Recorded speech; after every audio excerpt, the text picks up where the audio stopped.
Hello, it's a great pleasure to be with you at Globoil Asia in Bangkok. This has now become an annual event, very well patronized, both by delegates from India as well as from Southeast Asia, including Thailand. And I am very delighted to be able to be with you, not in person, but virtually. My heartiest congratulations to Teflas and to the team, which is originally led by Kailash Singh, my dear friend, and now by Adil and Kazia, with Solvent Extractors Association, always supporting, guiding, and making this brand almost global. Thailand is now emerging as a very strong third force in the palm oil market. And I know personally that at a critical time last year, when there was a shortage of CPO, it was Thailand supplying CPO to India. So this has been a great boom. This year, recent weeks, Thailand is unable to supply. There has been a bit of a drought and shortage. But I'm sure the Thai industry is very well founded, very well supported by the government of Thailand through its biodiesel program. And Thailand is going to emerge as a stronger force in the palm oil field as the years go by. Globoil, on the other hand, as a brand, stretches now from Bangkok to Dubai via its most important home, which is Mumbai. Now, before I give you my outlook and survey the market, let us remember what I said at IPOC 24 in Bali, which was the last big speech I made. I made another speech in Karachi, Pakistan, a few weeks ago, which was also very important. But I always refer to the two major speeches of the year in KL and in Bali, where I make medium term forecasts. So in Bali, I said that BMD futures on the third month would trade around 5,000 ringgits between December 24 and June 25. I also said that Chinese New Year and Ramzan would be very bullish. And I said that any weather problems in South America, thank God there haven't been yet, but if there was a weather problem in South America, it could lead to such bullishness that there would be suspension of biodiesel mandates. Now, that also has not happened yet. That leads us to the question, was my forecast in Bali accurate? Yes, we traded around 5,000 ringgits for a short period of time, and then we corrected. Corrected because the Chinese funds had taken the market too high. The forecast on biodiesel mandates, the fact that there was confusion and uncertainty in Indonesia and that it would not be resolved by the end of the year, proved to be very accurate. And both Indonesia and USA have impacted biodiesel and world demand as a result. And this confusion and uncertainty in the market has impacted prices. And so that begs the question, where are we today? President Trump has taken office, literally as I record this video. And President Probowo has been in office for less than a year. These are the two gentlemen who have made a profound effect on the price of palm oil and vegetable oil, price of palm oil and soybean oil. And we have to reckon with the personalities of these two gentlemen. Both are bringing their own unique ideas to biofuels. Probowo is strongly in favor of palm biodiesel and is a strong supporter of Indonesia first. As I said, I am writing this paper on 20th January, literally as President Trump is being sworn in. The Indonesian policy on B40 is being clarified on a daily basis. Nothing wrong with this. Politicians have a right to make up policy as they go along. And they also have a right not to have everything in place by the deadline. The new president and his advisors are developing their policy, their vision, their strategy. The latest idea is to remove the subsidy for non-PSO users. That means public sector will be subsidized, which is about 45%, but the 55% private sector users of biodiesel will not be subsidized. How this is going to work and what impact it will have on the market, what impact it will have on actual production and consumption of biodiesel in Indonesia, we will have to see. They are taking safeguards to ensure that even without subsidy, the volumes will not suffer. That is the objective. We have to see how that objective is met and what results it gives us. The denial of subsidy, they feel, will not affect volumes. This is a very interesting fact. Usually, human nature is such that when you deny subsidy, prices go up and prices affect demand. They are trying something new. Hats off. Good luck. But we will have to see. One good factor from the denial of subsidy to the non-PSO, to the private sector, is that it reduces the cost of the B40 policy. And as you know, the cost of the B40 policy is recovered from the export levy on palm oil. So if the cost is lower, the export levy can be low. And that will mean that Indonesian palm oil will become more competitive in the coming months. So that is one good feature of the denial of subsidy for non-PSO. And I welcome that idea. There is also another good factor. There is a crackdown on the abuse of UCO and POME, palm oil mill effluent. This UCO was always a scam, and the amount of volume of UCO that was coming from China, Indonesia, etc. was mind-boggling, and clearly it was distorting the market. I am glad that the Indonesian government has now stringent measures, cracked down on this UCO, and as a result, if UCO is charged at full duty, they are talking of slightly lower than CPO. Then UCO automatically, the temptation to pass off CPO or Olein as UCO will fade.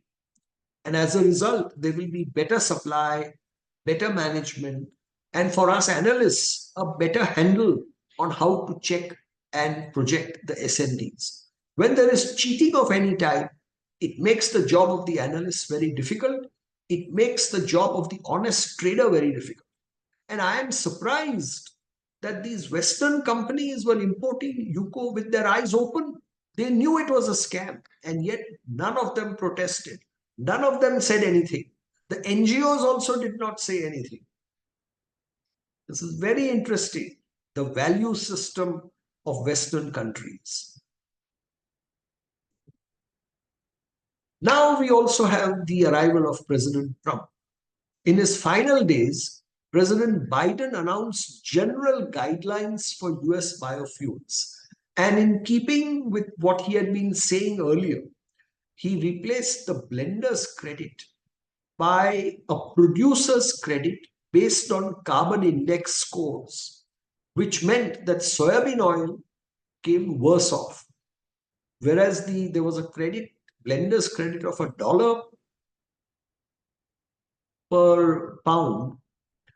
In this case, sorry, it was the blender's credit was roughly about $300 per ton. And in this case, under the CI score, it would be half to 1/3 of that. But more interesting was that in his guidelines, there are guidelines yet, he has removed canola oil, which was being imported from Canada or crushed from imported canola seed in the US. He has removed canola oil and UCO from being eligible for credits, for the producer credit. This is a bullish implication for US produced soybean oil. And we have seen the recovery in the soy oil market as a result. To give you an idea, the US imported and consumed almost 2 million tons of UCO in 2024 and 8 million pounds, that is in excess of 3 million tons of canola oil.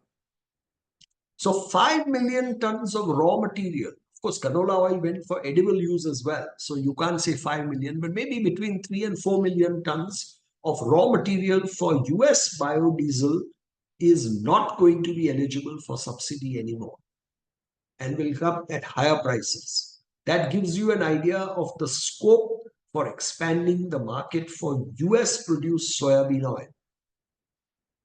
Now, there is also another possibility under President Trump that he will impose tariffs on most or all imports, particularly from China, Mexico, Canada, and perhaps all other countries as well, which makes the import of UCO and canola or import of any oil much more expensive and gives a boost to locally produced soybean oil in the United States. One must bear that in mind. Remember, soybean oil was the cheapest oil last year. From that, it could become an expensive oil, maybe not as expensive as sun oil, but definitely it will be the most expensive soybean oil in the world. The present slowdown in US biodiesel and renewable diesel production is, in my opinion, only temporary because of the uncertainty with regard to President Trump's policies. Once the Trump policy on biofuels is clear and the tariff regime has been legislated, we may see zero soybean oil exports from the US. In fact, they may buy back some of their sales.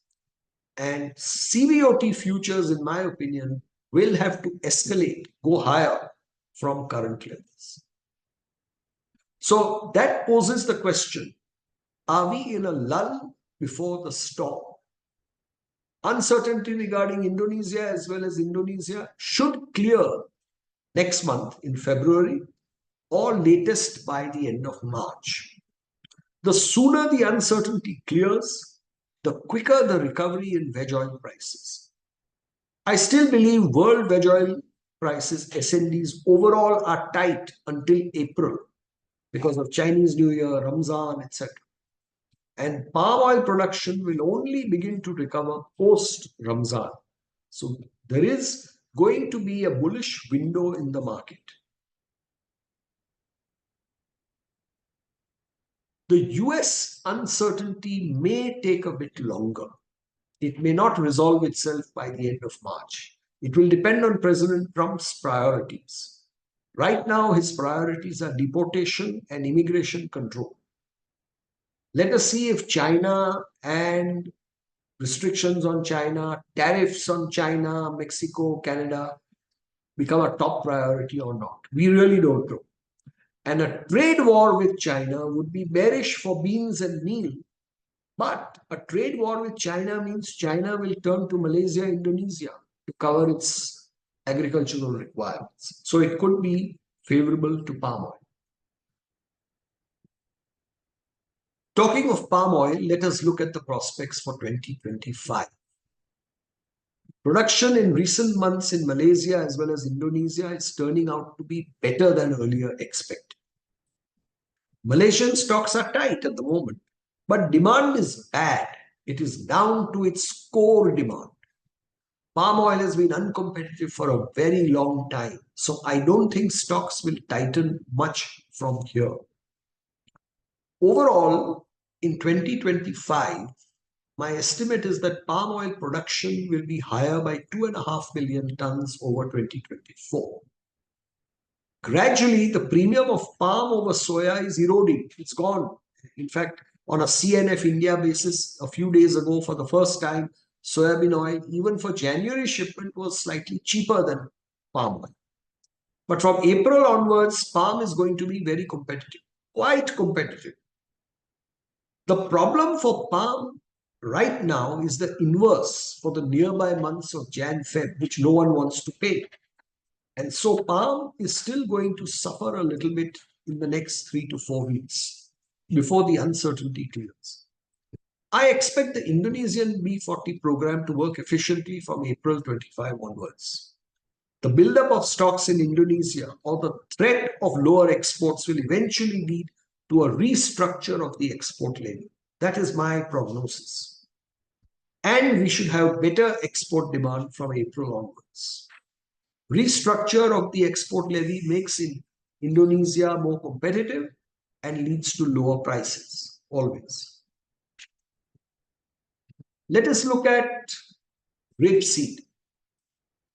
Rape canola should be well priced. Despite all the anti-dumping inquiry and possibility of anti-dumping duty in China, tariffs in the United States, it should still be well priced because production of rapeseed in the world has been lower this year than last year. And canola oil will be exported in larger tonnages to Europe and maybe even to India. If mustard prices in India remain high, India can import canola oil, particularly if it is slightly cheaper than soybean oil. The Indian mustard crop is shaping well and may be as big as the previous year. Let's talk about soya. Massive 2024 crop in Brazil, but some uncertainty about dry weather in Argentina. Soya oil is very competitive and forward demand for May, June, July has been very strong. A lot of soybean oil has already been traded, new crop from Brazil and Argentina, and US oil has also been traded. Now I don't think it will be sold anymore. I believe the low point for soya oil passed some time ago. Sunseed has captured new markets. Black sea crops this year were lower by 7 to 8 million tons in seed, and as a result, about 1 to 2 million tons lower in oil. 2025 plantings and crops in Ukraine and Russia should improve the availability of sun oil in 2025. Quick word about China. China looks like returning to higher growth this year. A lot depends on the Trump administration and their attitude towards tariffs on Chinese exports. Will China react or retaliate? And are the Chinese serious about the anti-dumping investigation against canola oil? India has been a bright spot for demand. However, Indian farmers are holding large stocks of oilseed. The rupee is under pressure. Food price inflation is going higher every day. And that brings me to the question, when will India revoke the big 20% hike in import duty, which was announced in September 2024?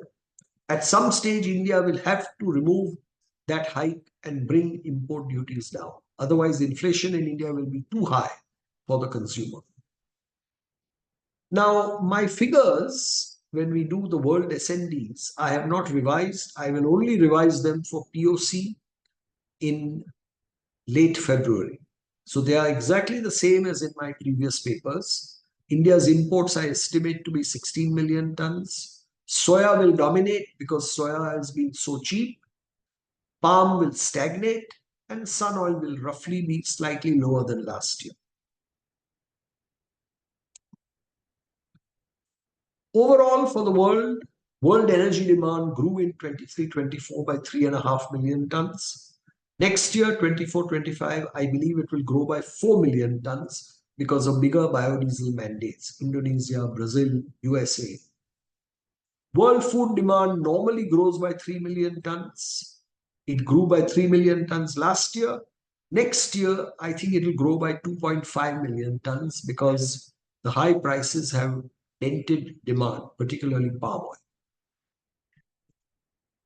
So net effect, both years, demand goes up by 6.5 million tons. Now we come to our main slide of what is the SND, incremental supply and demand. Incremental supply and demand, last year, supply went up by 7 million tons, demand went up by 6.5 million tons. So this year, supply is only going up by 3 million tons, mainly palm oil and soybean oil. But sun oil has shrunk, rape oil has shrunk. So supply goes up by 3 million tons. Demand still goes up by 6.5 million tons. So there is a potential for a rise in the market, which the market is not yet factoring in. Now, these are only estimates. It may be that the demand for biodiesel does not increase as much because of less incentives in the US, high prices elsewhere, Indonesian B40 not working to schedule, all kinds of things that happen. So that may have an effect and that may reduce the deficit between supply and demand. It's possible. So we have to take that into account. Price outlook depends on certain factors. How soon will the B40 policy be clarified and implemented in Indonesia? Right now, as I said, they are still clarifying one clarification every day. Every day it changes. Let us see. What does President Trump do with regard to biofuel incentives and tariffs? The weather in Argentina and the planting weather in North America. Also, the trajectory of the dollar. Strong dollar is not conducive to high prices. We expect the dollar to weaken at some stage. And finally, crude oil. Will crude oil remain weak because of too much production of fossil fuels? Remember President Trump talking of drill, baby, drill. So if crude oil prices remain low, the POGO will be very high, the BOGO will be very high, palm oil, gas oil, bean oil, gas oil. In which case, to fund the subsidy on biodiesel will be a challenge and it will affect the demand for biodiesel. What will be the price outlook? With the prevailing uncertainties, world consumers of vegetable oil have dodged a bullet and have escaped high prices. We were very bullish and things could have been bullish if Indonesia had gone to B40 straight from 1st January as they were promising, but they did not. The uncertainty that has been created, they are still nowhere near that level. Similarly, the uncertainty in the United States. So all these factors have removed the inflationary fuel that was in prices. The bullish outlook that we had painted has been postponed, and I expect that palm oil futures on the BMD third month will trade between 4,000 and 4,800 between now and the POC conference in KL on 24th of February. So there has been a reprieve, a relief for world consumers in the last couple of months. World consumers must thank President Probowo and President Trump for the current reasonable price levels. I shall give a more detailed full-year price outlook in my paper at POC in KL after these current uncertainties to some extent have been cleared by the end of February. However, if I look ahead based on current information and current weather forecasts today, production of most oilseeds except soybeans appears to be rising and will be higher next year. If demand turns out to be softer than expected, mainly in terms of biodiesel, and fossil fuel prices remain low, which means that subsidy required remains high, how will palm perform for the rest of 2025? Now, this is just speculative thinking on my part to give you a flavor of what things could be like. If fossil diesel prices remain soft due to higher production, sanctions, etc., palm oil futures may trade around 4,000 ringgits for the rest of 2025, unless if we have a weather problem somewhere. So the rest of 2025 may turn out to be rather soft in terms of prices. Lauric oil outlook, coconut oil production is clearly in a downtrend and my outlook remains unchanged. Prices should trade around 1,800 to 2,000 CIF Rotterdam for coconut oil and roughly the same for palm kernel oil between now and June 2025 until the CPKO market production improves. So in conclusion, man-made uncertainty created by the two presidents in Indonesia and USA has come as a huge relief to world consumers of vegetable oil. And the only question is, how long will this relief last? If the uncertainties and the confusion last until March, the consumer will escape completely the high prices which we had feared. This is something the industry also has to take into account. And with those words, I wish you all good luck and God bless. Thank you very much.